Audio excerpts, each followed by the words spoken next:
রূপপুর পারমাণবিক বিদ্যুৎ কেন্দ্র প্রকল্পটি বাংলাদেশের জন্য পারমাণবিক শক্তি অর্জনের এক নতুন অধ্যায়।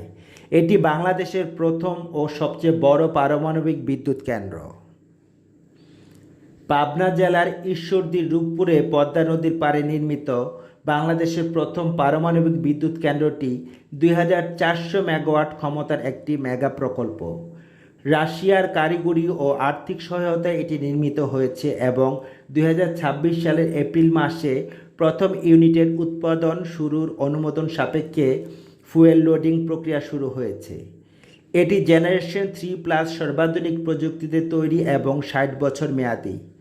প্রকল্পটি পুরোপুরি চালু হলে দেশের মোট বিদ্যুৎ চাহিদার 10% বেশি এখান থেকে আসবে, যা জাতীয় গ্রিডে স্থিতিশীলতা আনবে।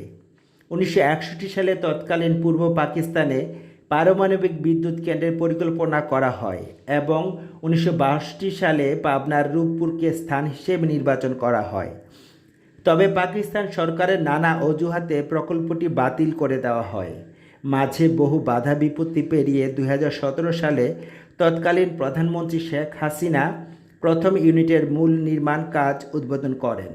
রূপপুর পারমাণবিক বিদ্যুৎ কেন্দ্রের মাধ্যমে বাংলাদেশ বিশ্বের 33তম পারমাণবিক শক্তি ব্যবহারকারী দেশ হিসেবে স্বীকৃতি পেয়েছে।